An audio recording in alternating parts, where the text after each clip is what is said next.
It'll be one to go this time by. Coming to the green, buddy, coming to the green. Let's go get him. Go, go, go, Dick, Dick, Dick, go, go, go, go. Get your motor running. Head out on the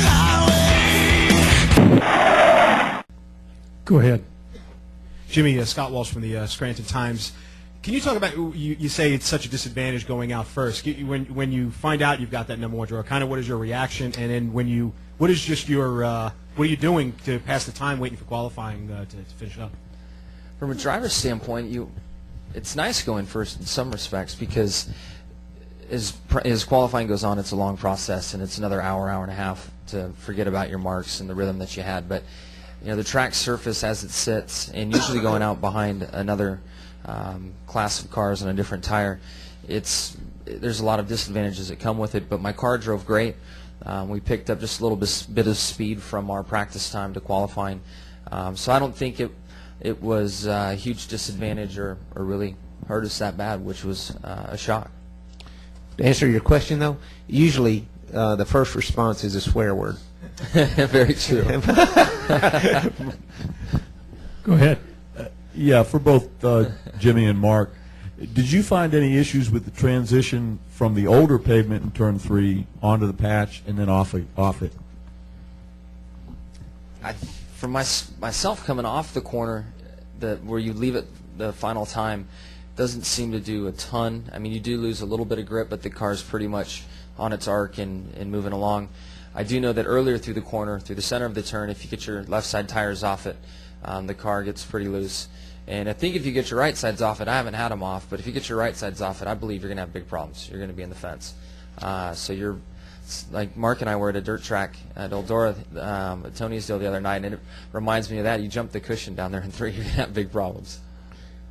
I think what you'll see in the race is the car, you're going to see surely one instance where the car on the inside won't quite give up and slide into the car on the outside.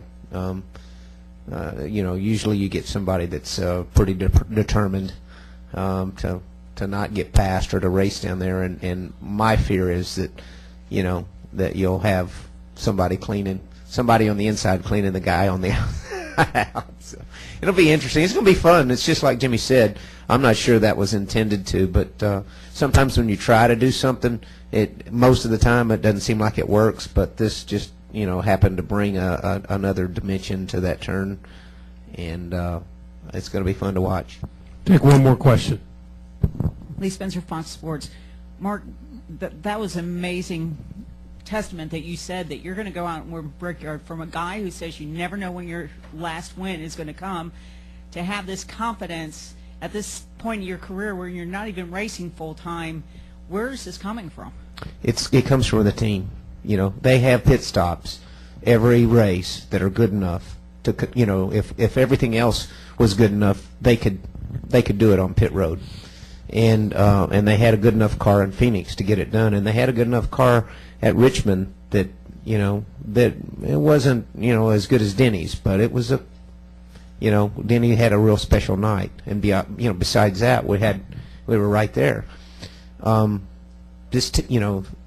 so there's a lot of logic in what makes the car work at Phoenix and Richmond for Indy, and that's I believe that that we'll have a very fast car at Indy. We took the Richmond car and parked it. That was Phoenix Richmond, parked it for Indy, and it was a brand new car at Phoenix. So I think that we'll have a good handling car, and I think we've got the team to get it done, and that's the one. That's the one we need to get. Sometimes miracles happen. Sometimes it all works out, and it almost did at Daytona last year for us. And the Daytona and the Brickyard are the two that would be crown jewels of my career, and this team can do it. So that's the place that I have targeted. I talked to them. I had a long talk today about stuff, setup, bunch stops, shocks and springs for Indy, and I talked last week to him about Indy, and I talked the week before about Indy. So it's on my mind.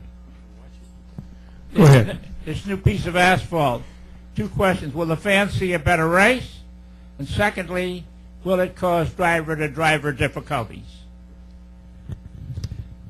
I think you'll see, there's the chances there to see a better race. I haven't been side by side with anyone down through 3 yet, through testing and then through today to see what is really going to happen. It's going to give us another option, which is, as you know, drivers want options. So it'll give us an option, and Mark pointed out a little earlier that if there's somebody really determined on the bottom, there's a good chance that they can slip and clean out the guy on the outside. So it could be an exciting area down there. Guys, thanks a lot. Congratulations. Good luck